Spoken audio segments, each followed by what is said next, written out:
tous et bienvenue dans Débat Foot Marseille, l'émission Fighting Spirit irlandais assez impressionnant. Programme de cette émission, la victoire de l'Olympique de Marseille à Angers, une victoire 2-0.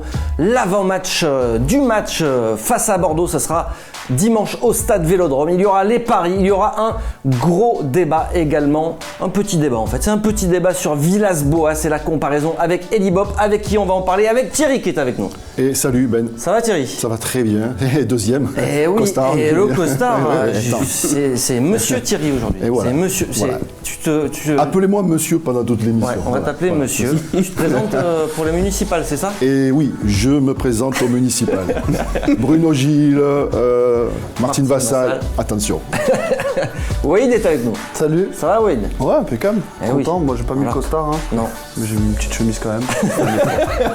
Eh oui, il faut. La chemise, il l'a mise aussi. C'est Mourad Hartz qui est avec nous. On est bien, on est vraiment présentable aujourd'hui. Ouais. On est joyeux. Après, j'aimerais bien savoir l'étiquette sous laquelle tu te présentes parce que à Marseille, il y a beaucoup de spots ouverts en ce moment. Alors, j'ai pas encore réfléchi sur la dénomination, mais on va mettre un peu des choses qui rappellent un peu tout. Voilà, bien sûr. C'est comme ce qui marche. Il faut synthétiser. Hein, voilà. Ouais, voilà.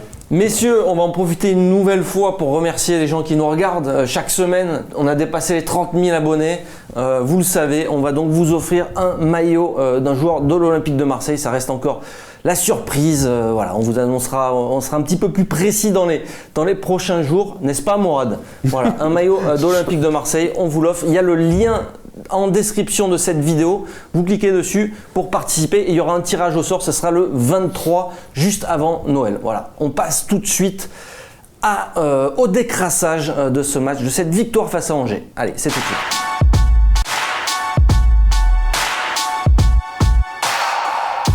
Le décrassage, c'est avant tout l'analyse à froid. Et oui, on revient sur cette victoire de l'OM.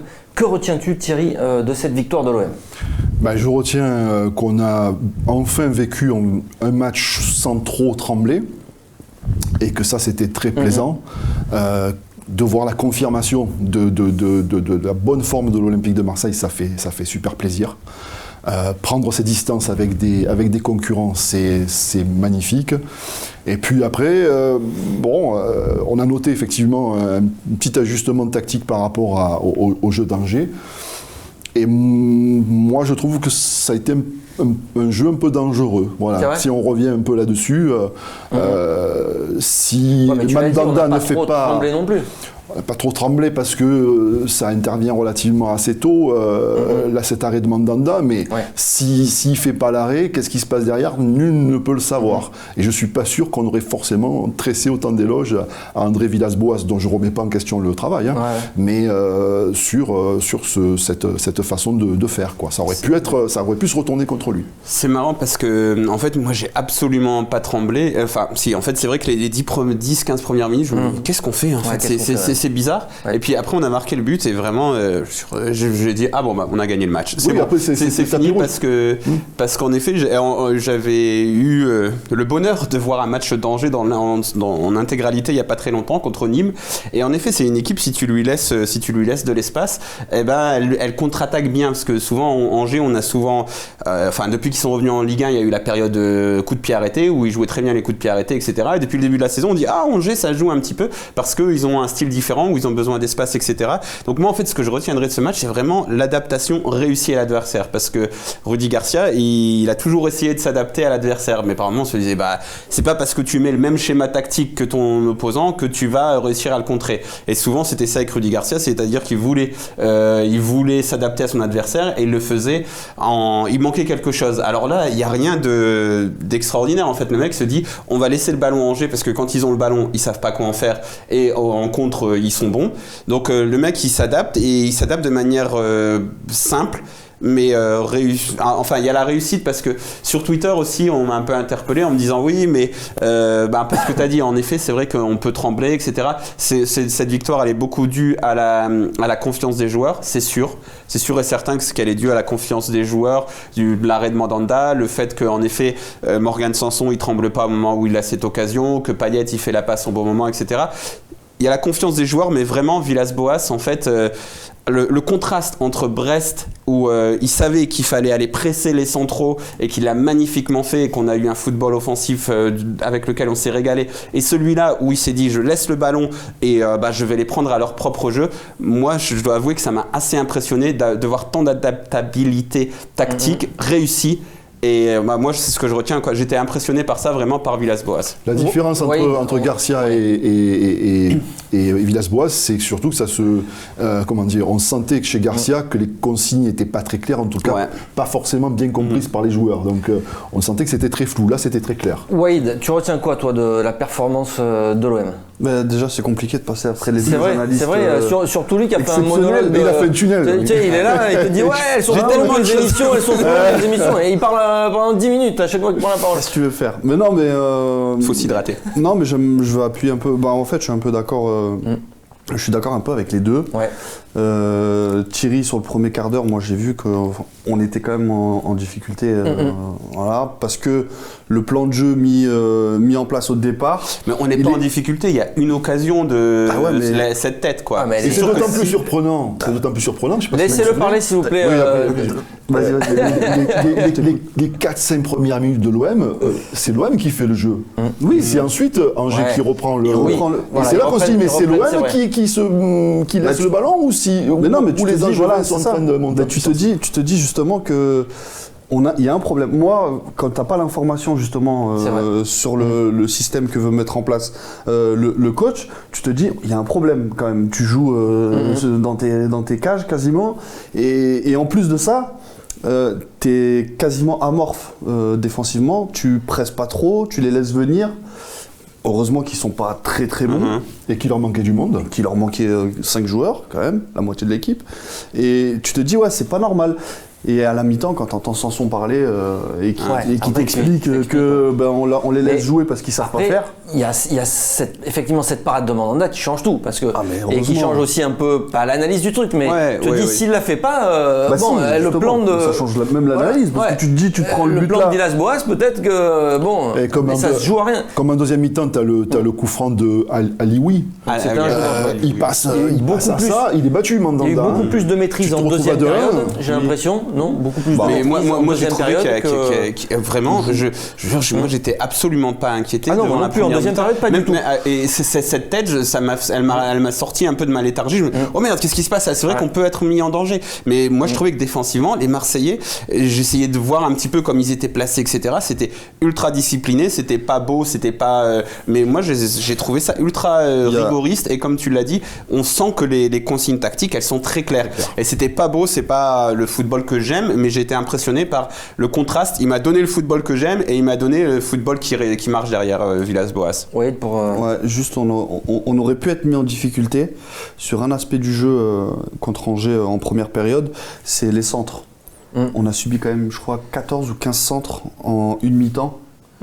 Ouais. Et c'est beaucoup. Mais Rudy Garcia, je pense qu'il il y a un match contre le Zénith là, avec Lyon. Ah ouais, non mais moi j'adore voir. Et là il fait un tel chef-d'œuvre à Lyon. Ils ont centré, je crois, 36 fois contre le Zénith. Il n'y a rien eu de dangereux. Parce qu'il y a centre et centre. Ouais. Il y a centre dangereux, et on a souvent vu l'OM l'an dernier, pareil, on faisait plein de centres, ça servait à rien. Si donc tu sens ton troisième poteau, c'est sûr. Mais tu vois par exemple la tête. Mais t'as l'occasion. Mais t'as même une deuxième. Et il va falloir. L'attaquant angevin qui prend le ballon et qui se retourne. Enfin, il est mal. Il est mal positionné. Un vrai attaquant, ça peut faire occasion de but aussi. Là, tu vois. Et messieurs, il va falloir comptabiliser un jour le nombre de points, ou en tout cas de parades extrêmement décisives de Mandanda. Parce que là, j'ai l'impression que c'est une par match quasiment. Donc c'est peut-être, tu veux dire qu'on passe à Man and Merguez of the match? Non, là on va passer au fait du match. Okay. Au fait du match, messieurs, quel est le fait du match? C'est cette parade ou pas pour vous? Moi je pense que oui. Ouais, aussi, ouais. Parce qu'ils sortent plus derrière en jeu. Bon, après c'est vrai, mais il y a le but de Sanson aussi. Il y a le but de Sanson parce que t'étais contre le cours du jeu complètement, contre le cours du jeu. Tu faisais rien. Et t'as une occasion, et Sanson il s'applique maximum. Alors que Sanson, généralement c'est Monsieur Vendange quand même dans ce genre de situation. Ouais, mais là il était en bonne situation quand même. Après il rate beaucoup, devant le but, mais donc là il y a ce but. Au moment où il y a ce but, je me dis on a gagné le match. C'est fini. Allez, vous validez ce fait de match, alors on passe à Man and Merguez of the match. Man of the match, Thierry. Rongier.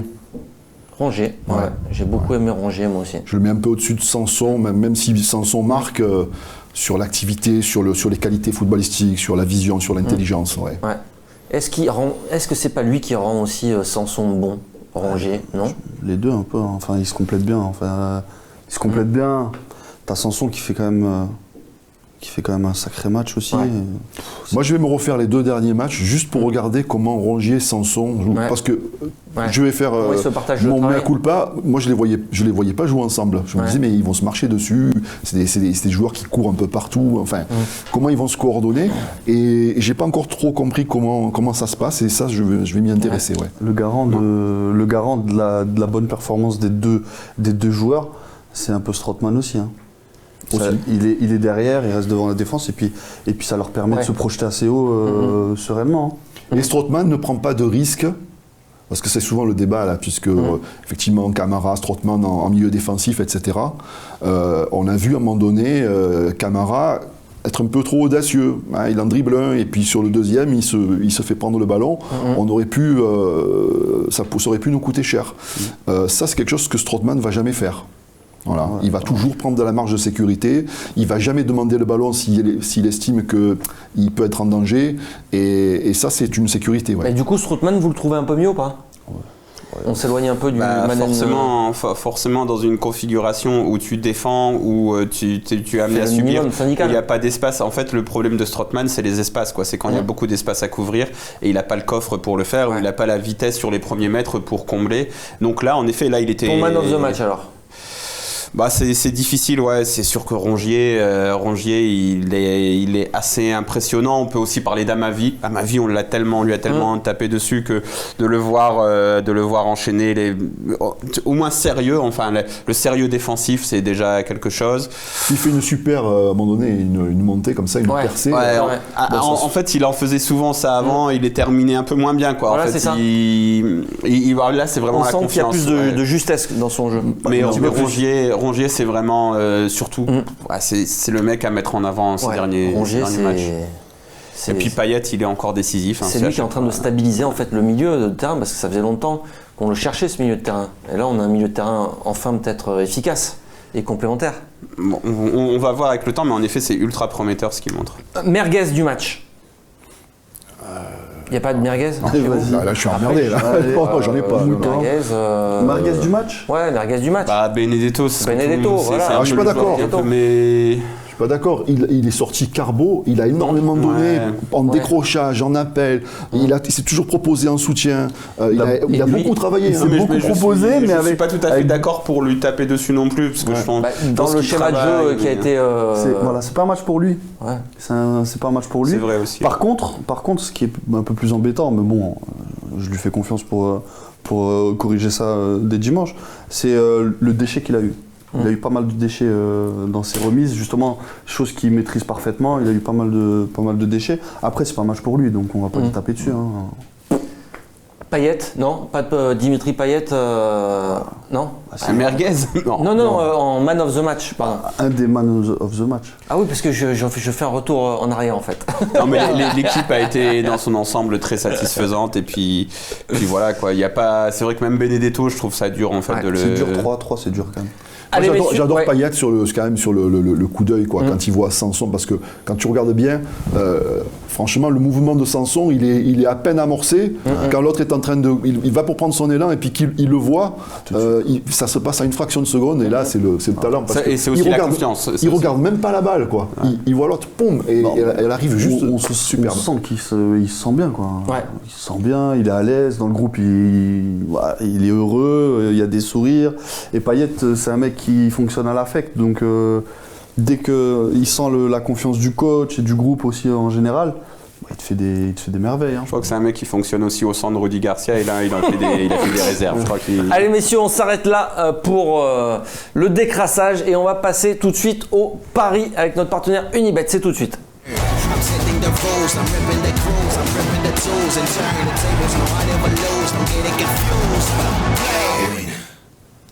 Les paris Unibet, c'est tout de suite le pari sécure de Mourad Arts qui s'y colle cette semaine. ton pari sécure, t'as pas pris de risque. Ouais, c'est le classique, les deux équipes marquent. Pourquoi ? Parce que Bordeaux sort d'un 6-0 contre Nîmes. D'ailleurs, force à nos amis nîmois qui ont dû mal prendre le truc, mais c'est une équipe qui marque beaucoup de buts. Et puis l'OM qui est en pleine confiance au Vélodrome, qui va sans doute avoir des occasions. Bon bref, les deux équipes marquent, un classique qui passe souvent. Et la cote est à 1,78. Tu nous remets un pari sécure, les deux équipes qui marquent, parce que on a cherché autre chose la semaine dernière. Et but de Benedetto et tout, ça passe pas. C'est pas très sécure. Alors on passe au pari fou. Le pari fou, c'est quoi, Mourad, cette semaine ? C'est un score de 2 buts partout. Là encore, les deux équipes marquent. Et en fait, il est surtout fou parce que la cote est à 14,5, ce qui est quand même une très grosse cote parce qu'on peut se dire que ces deux équipes du haut de tableau qui vont lutter, c'est possible, quoi. Après, bon, c'est sûr que c'est pas comme les deux équipes marquent. Là, c'est vraiment c'est 2-2, un match nul, 2 buts partout. Le pari fou, ça pouvait pas être plutôt une victoire 3-2 de l'Olympique de Marseille ? Pourquoi tu mets un match nul ? Parce que la cote était plus importante. En fait, Unibet a du mal à avoir un 2-2, c'est plus important que le 3-2. En fait, le match nul, c'est ce qui paraît le plus improbable selon l'algorithme de notre partenaire. Le 2-2 contre Bordeaux, c'est un mauvais souvenir. C'était du temps de Courbis. 2-2 et à la fin, il passe devant. Dans les toutes dernières minutes, en plus, c'était pas un ancien. Diawara. C'était Diawara, oui, qui vient à l'OM la saison d'après. Allez, on passe tout de suite au combiné du week-end, les concurrents de l'Olympique de Marseille. Et c'est un Lille-Brest d'abord. Bon, Lille-Brest, c'est aussi... Ah oui, non, j'ai joué le match nul parce que Olivier Dalloglio, enfin, déjà, je suis très content de l'avoir vu se relancer en gagnant 5-0 après la défaite à l'Olympique de Marseille, parce qu'Olivier Dalloglio est un entraîneur qui fait du bien au football, donc son équipe vient de gagner 5-0, donc, et Lille est un peu instable, certes, il sort d'une victoire à Lyon, mais je sens bien l'excès de confiance, et donc j'imagine bien Brest aller chercher quelque chose au stade Pierre-Mauroy. Vas-y, continue. Et ensuite, j'allais enchaîner sur Nîmes-Lyon. J'allais dire qu'on porte chance aux entraîneurs qui viennent participer à ces émissions, tu vois.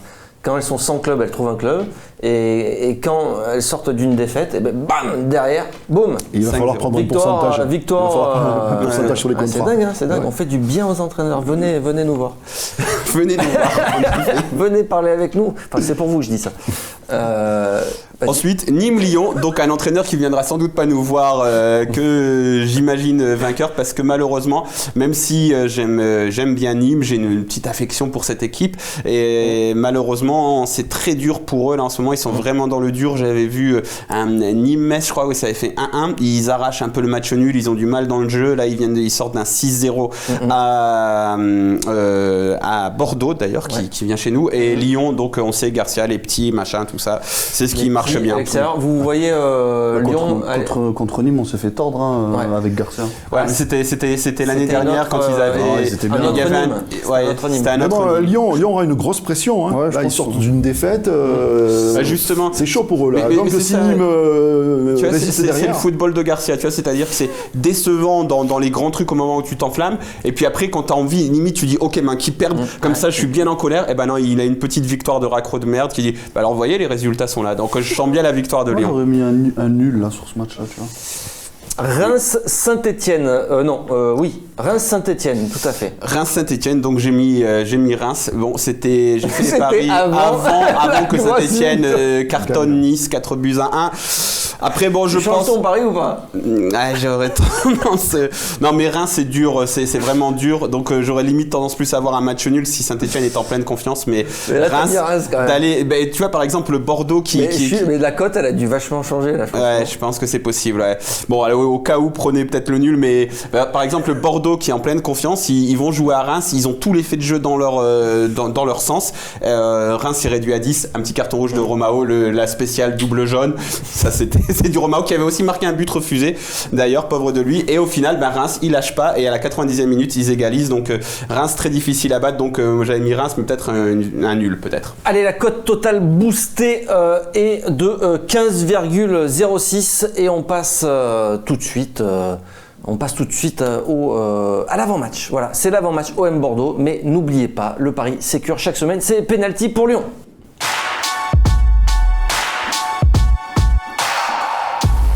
L'avant-match OM Bordeaux, puisque ça rejoue déjà dans quelques jours. Voilà, Bordeaux à domicile, c'est le choc de ce championnat parce que tu l'as dit, Bordeaux sort d'une victoire 6-0 et du coup recolle au classement. On va le regarder d'ailleurs, ce classement.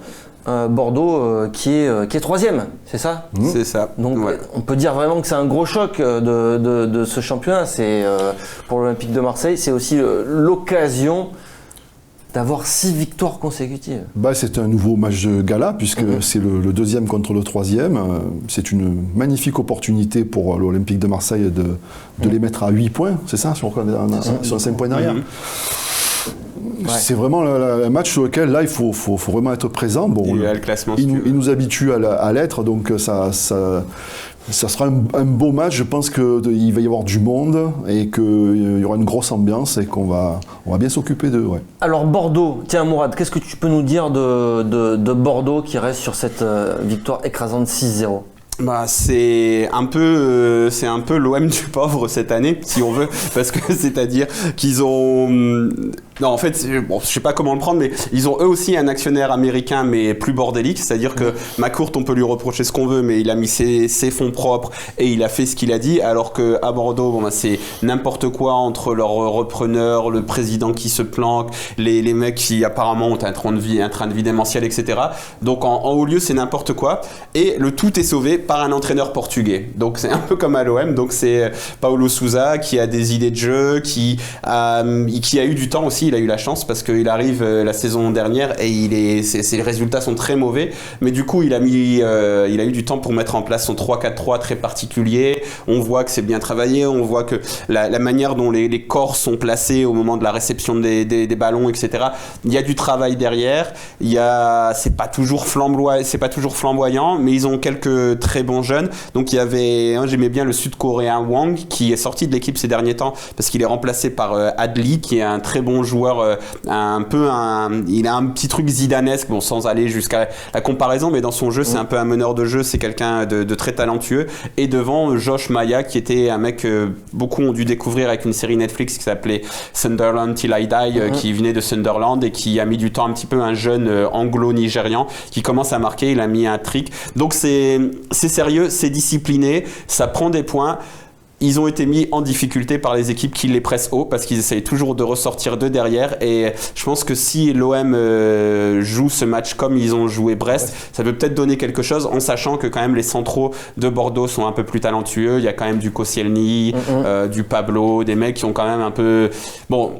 Pablo, Mecher, ce genre de mecs, si tu les presses, c'est pas Raphaël Varane quoi, mais c'est quand même mieux que les centraux de Brest. Donc c'est une équipe intéressante, mais qui est prenable quand même. Comment tu la vois toi, cette équipe de Bordeaux ? Tu penses que ça va être un adversaire très compliqué pour l'Olympique de Marseille ou pas tant que ça finalement ? Compliqué, toujours. Après, tout dépendra de nous. Moi, c'est ce que je disais à mes collègues précédemment, ça dépendra de nous, ça dépendra de l'intensité qu'on va mettre, justement le pressing qu'on va mettre en place. Parce qu'il l'a souligné, c'est une équipe qui aime bien jouer au ballon et qui repart de derrière. Donc du coup, si tu presses bien, si tu fais le match de Brest tout simplement, il y a de très grandes chances que tu gagnes ce match assez facilement. Ah ouais ?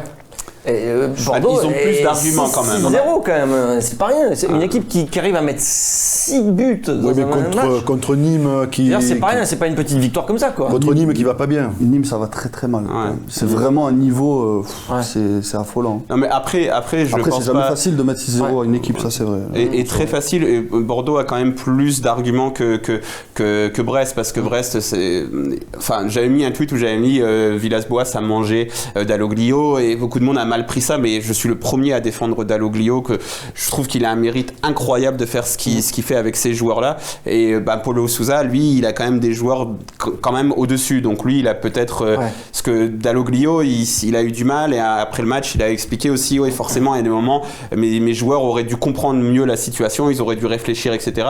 Je pense que Koscielny, s'il voit qu'il n'arrive pas à relancer, lui, il va prendre ses responsabilités, il va dégager loin. Donc attention, ça sera quand même plus difficile que contre Brest. Ils ressortiront peut-être plus facilement que Brest parce que Bordeaux joue avec 3 centraux.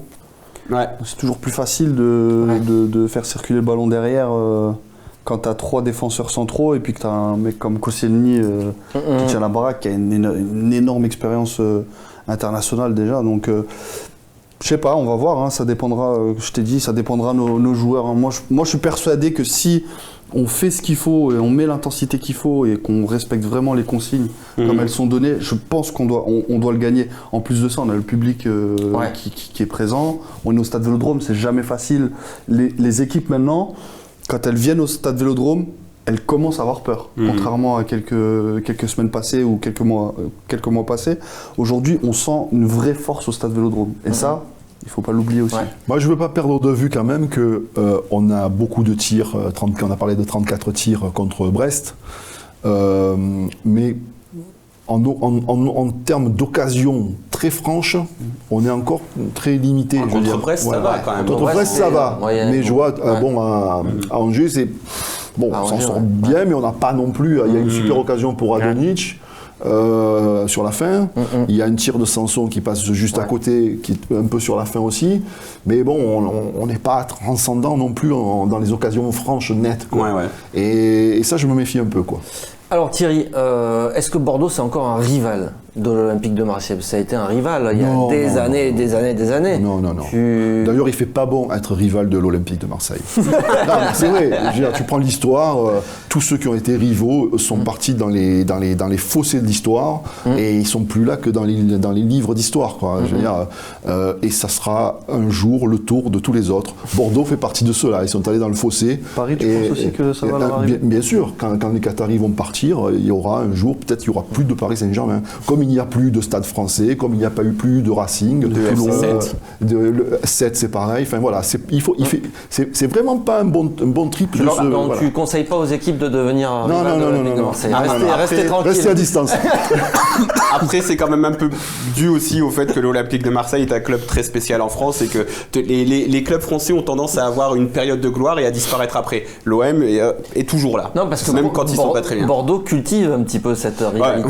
Bah oui, il la cultive à travers leur invincibilité à domicile. Ils n'ont plus que ça en championnat. Mais petit clin d'œil quand même, puisqu'on te dit que l'Olympique de Marseille est toujours là, c'est passé très près en 1981. Voilà, on a failli perdre le nom Olympique de Marseille. Et c'est Jean-Charles qui est souvent dans ce fauteuil. Hommage encore à eux. Moi je l'aimais, de toute façon cette équipe des Minots, je ne l'aimais pas alors, au niveau de ceux qui ont gagné la Coupe d'Europe, mais elle est pas loin, parce que sans eux, il n'y avait pas 93. Alors messieurs, on l'a dit. Juste un petit truc, parce que c'est vrai que la rivalité avec Bordeaux est un peu ancestrale, donc parce qu'elle date des années 80. Mais moi qui suis né en 85, donc il n'est pas beaucoup connu cette rivalité. Bordeaux, c'est pas une équipe que j'aime beaucoup, parce que tu l'as rappelé tout à l'heure, 99, 2009, deux très mauvais souvenirs où un peu les adversaires de l'OM aussi se liguent un petit peu pour faire perdre un titre et pour le faire gagner à Bordeaux.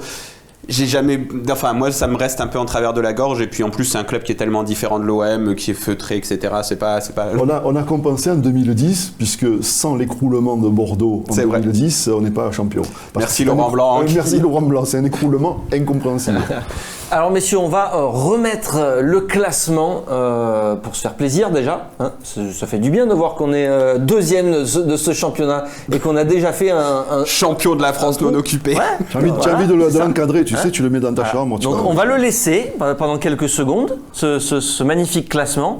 On s'aperçoit qu'on est deuxième de ce championnat. Non, nous sommes premiers du véritable championnat de France. Il y a une sorte d'équipe qui appartient à une nation, qui fait du soft power, qui fait de la géopolitique, mais qui n'a rien à voir avec le football. Alors, on va remettre le classement, s'il te plaît, pour s'apercevoir qu'on est deuxième de ce championnat. On s'est fait chier pour faire cette image. Et que si jamais on gagne ce match face à Bordeaux, on mettrait Bordeaux quand même à 8 points. Alors là, on serait quand même... Est-ce qu'on serait même très bien embarqué en cas de victoire pour aller chercher ce podium, messieurs? Ah oui. Tant qu'on ne distance pas le LOSC bien comme il faut, faudra faire très attention. C'est pas le LOSC de l'an dernier. Hein. Non, mais même si c'est pas le LOSC de l'an dernier, ils arrivent tout. Regarde, ils sont toujours là. Ils sont toujours là et ils font chier. Regarde, ils battent Lyon 1-0, même si c'est contre un peu le cours du jeu parce qu'ils ont été moyens. Mais ça reste quand même une équipe avec des joueurs devant talentueux et qui peut faire mal un peu à tout le monde. Non, mais moi je pense que si tu gagnes contre Bordeaux, c'est-à-dire que Angers qui est 3e, tu vas chez eux, tu les bats. Bordeaux qui est 3e, tu les reçois, tu les bats. Symboliquement, tu t'affirmes vraiment comme la seconde équipe de France. Et après, même si tu t'écroules, je pense que la Ligue des Champions, elle va pas se jouer comme les grosses saisons de Ligue 1 à 71, 72 points. Je pense que 64, 65 points, tu vas être en Ligue des Champions. Donc si tu termines, si tu bats Bordeaux. Bon, après, c'est sûr que ce serait prématuré de dire que t'as un pied en Ligue des Champions, très prématuré, mais quand même, tu te placerais. Moi, je serais confiant. Non, t'es pas mal. Hein, Thierry, toi, tu penses qu'on aurait un bon pied en Ligue des Champions si. Là, je pense qu'on est déjà. Trop tôt parce que 16e journée, c'est ça 17e. On est déjà dans un fauteuil. Mais si tu bats Bordeaux. Le fauteuil il est plus grand, tu peux t'allonger un peu, tu vois, t'es à l'aise quoi. Ouais. Tu peux retirer ta veste de costard. Tu desserres la cravate. Tu te dis pas Lyon peut revenir, Lille peut revenir, Saint-Etienne. Saint-Etienne, messieurs, c'est 4 victoires sur les 5 derniers matchs. Mais tu vois la différence par exemple, parce que forcément tu peux faire appel à la saison Bielsa où tu finis, t'as 42 points à la trêve. 42 points, c'est énorme. C'est-à-dire que là, il faudrait qu'on gagne tous nos matchs pour arriver à peu près à ce niveau-là, et encore on en aurait 40 parce que là on est à 31, donc on aurait 40 points. Donc tu serais même pas à ce niveau-là, et après t'as pas fini en Ligue des Champions.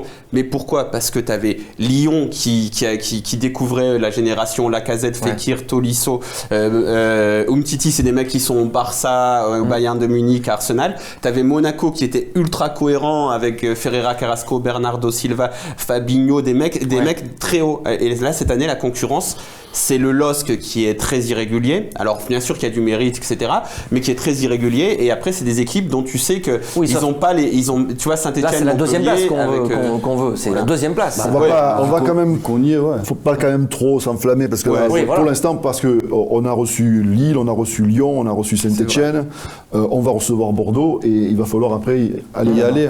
C'est vrai. Mais moi, je pense justement que pour une fois, comme il disait Morad, cette Ligue 1 elle est très moyenne.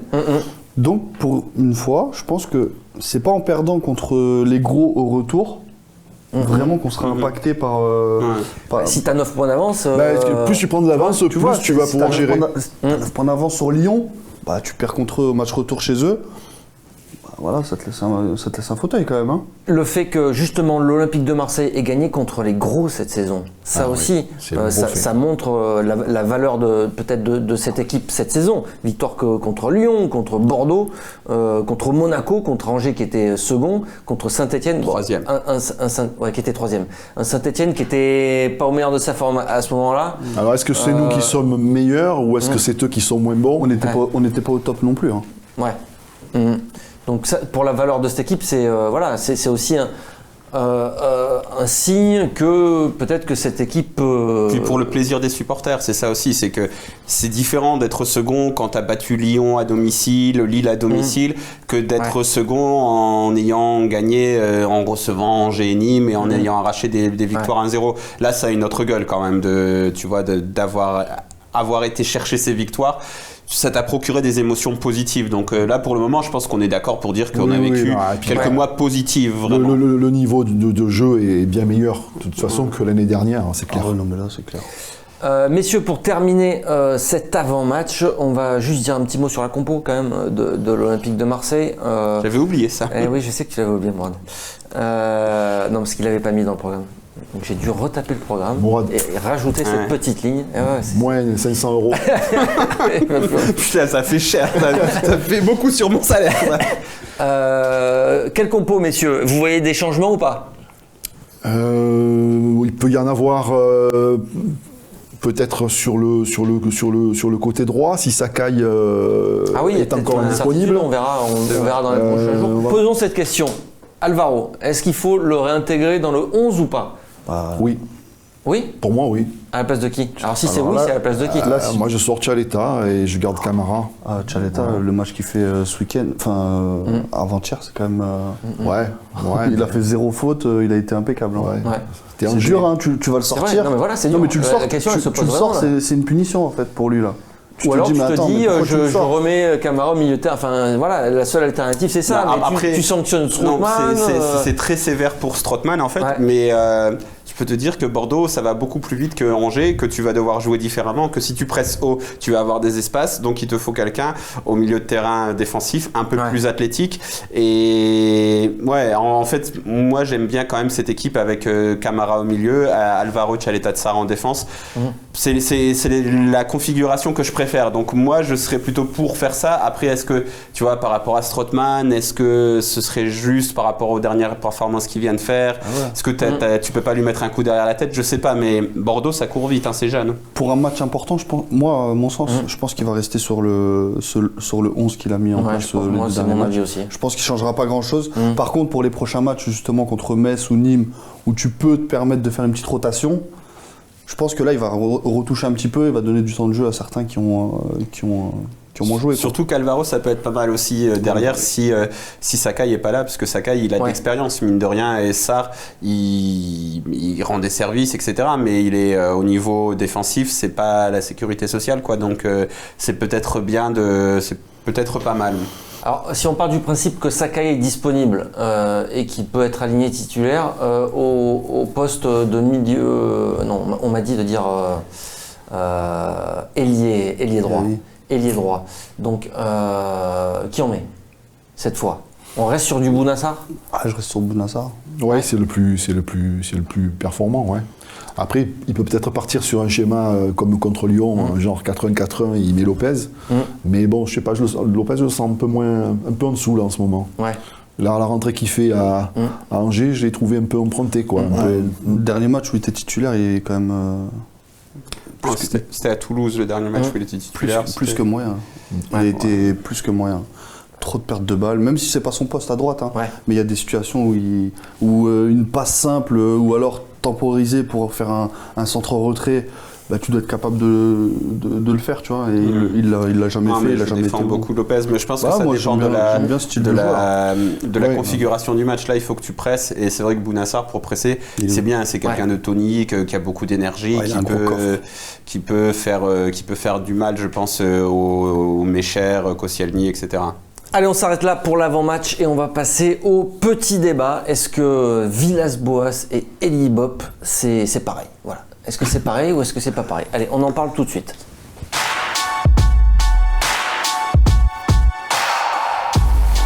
Villas-Boas, Elie Bopp, même combat, vraiment ou pas? L'OM de Villas-Boas et l'OM d'Elie Bopp, parce que déjà au niveau capillaire, c'est pas la même chose. Alors, c'est une comparaison qui est faite depuis quelques jours dans les médias. Je crois que c'est la Provence qui en a parlé déjà. C'était sur Twitter, c'était Fabrice Lamperti qui avait tweeté ça. Et puis ce matin, l'équipe a fait une petite interview de Bopp qui répondait. Qui explique aussi, à qui on a posé la question, est-ce que l'équipe de Villas-Boas ressemblait à son équipe? Et je vais vous lire un petit peu sa décla. Alors, qu'est-ce qu'il a expliqué? Il a expliqué il y a des points communs, c'est vrai. Des joueurs qui veulent montrer leur vrai visage, un état d'esprit où tout le monde se met au service du collectif et un groupe restreint. Cette équipe dégage une vraie intelligence collective, on l'a vu contre Angers où elle s'est bien adaptée. André Villas-Boas a réussi à construire quelque chose de cohérent pour fédérer les joueurs derrière lui. Il n'y a pas besoin de grands discours, les joueurs ont cette attitude-là. Qui ont cette attitude-là sont des mecs expérimentés. Mandanda et Payet aujourd'hui, Chérou, Ayou ou Gignac à mon époque. Vous croyez qu'un Strootman, il ne sait pas qu'il a raté sa saison dernière. Voilà, il suffit de leur dire qu'ils doivent faire autre chose pour leur carrière. Et seuls les résultats valident tout cela à l'arrivée. Est-ce qu'on peut faire cette comparaison ou pas? Une équipe revancharde, par exemple, comme c'était le cas à l'époque d'Elie Bopp. Tout ce qu'il évoque, oui, on peut le dire, mais après, c'est dans le jeu. On a tous souvenir que c'était des victoires très courtes, c'était un jeu chiant, c'était voilà, on marquait puis on fermait. C'était pas du tout le jeu de Villas-Boas qui est beaucoup plus intelligent, beaucoup plus déployé, beaucoup plus fluide.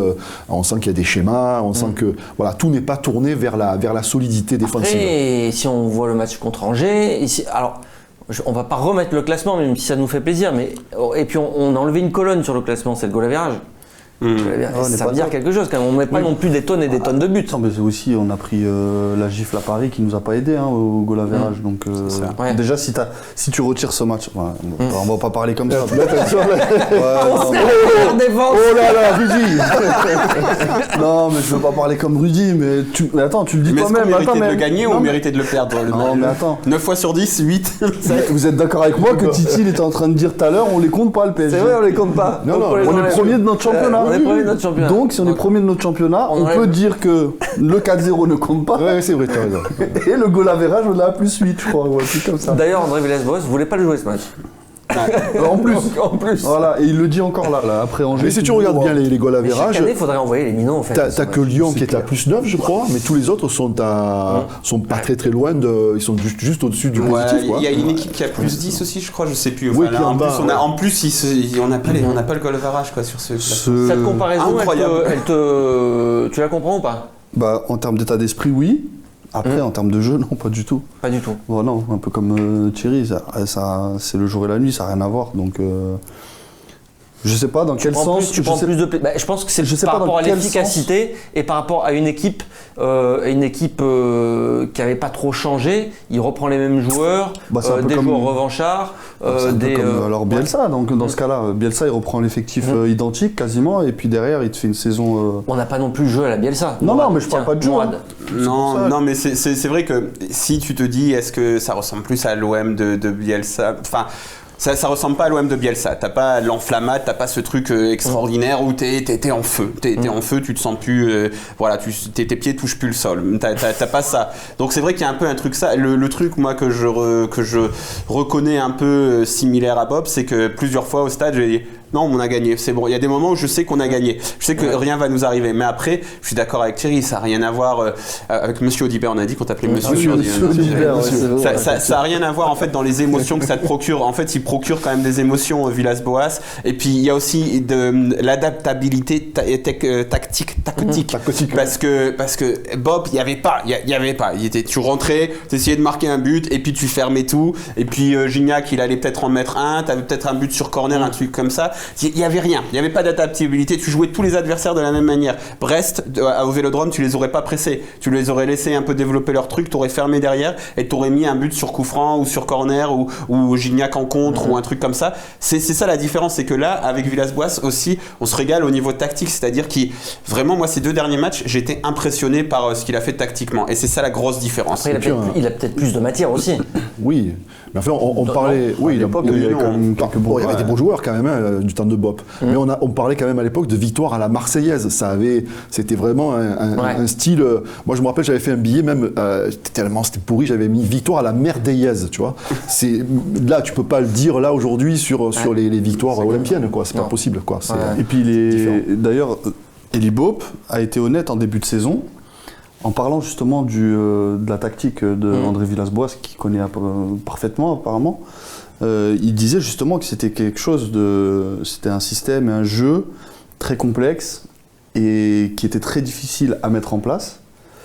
Et aujourd'hui ça marche, donc à partir de là, c'était beaucoup plus simpliste le jeu d'Elie Bop à l'époque. Donc, je pense que les résultats de l'OM de Villas-Boas doivent plus au coach que les résultats de l'OM de Bob. C'est-à-dire que les résultats de l'OM de Bob devaient beaucoup à ses joueurs. Et c'était vraiment l'état d'esprit, c'était vraiment Gignac qui allait mettre une frappe de 20 mètres, c'était vraiment Valbuena qui allait faire quelque chose.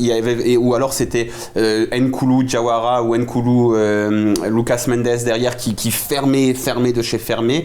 Et il devait beaucoup aux joueurs les résultats de Bop, alors que les résultats de Villas-Boas, je pense qu'il lui, bien sûr il y a la réussite des joueurs, bien sûr il y a ce qu'on a dit sur Angers OM, bien sûr c'est certain, mais il y a quand même, tu sens vraiment ce que Villas-Boas fait, tu sens que c'est pas juste vous fermer et puis les mecs, soyez des hommes là, montrez-moi que votre carrière elle vaut quelque chose. Là il y a plus que ça. Allez messieurs, on va s'arrêter là. Merci beaucoup. On n'a même pas cité Olympien d'ailleurs. Exactement, mais j'allais le faire tout de suite. Tu vois. Tu parles trop, mais au moins j'oublie pas les amis. Merci Mourad Hartz, merci Wade. Merci à vous encore une fois. Et merci au collectif olympien parce que vous représentez tous les deux, si je me trompe. Oui, avec Julien, avec Marius, avec Belmel. Il y a Hakim aussi qui est arrivé il y a pas longtemps. Hakim, c'est un invité. C'est un invité, d'accord. Donc on verra si il intègre ou pas on verra plus tard. Mais sinon, on a pas mal de. Et plus, j'oublie Fix, j'oublie Ernesto. Non, j'en oublie. Il y a Belligan. Et donc nous, on en profite aussi avec tes billets de manière très régulière.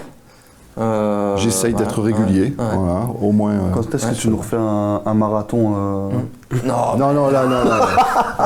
j'ai failli divorcer. Non, et puis des après-matchs. Des après-matchs sur YouTube, de temps en temps sur Twitch aussi, sur notre chaîne Twitch. Voilà. C'est Olympien aussi, vous pouvez le suivre aussi sur notre réseau. Donc merci à tous et on vous rappelle, pour les 30 000 abonnés, on vous rappelle qu'il y a un maillot de l'Olympique de Marseille, d'un joueur de l'Olympique de Marseille à gagner. Il y a ce fameux lien en description, vous cliquez, tirage au sort le 23 décembre, juste avant Noël. On vous remercie encore, à très bientôt sur Football Club de Marseille. Ciao, ciao.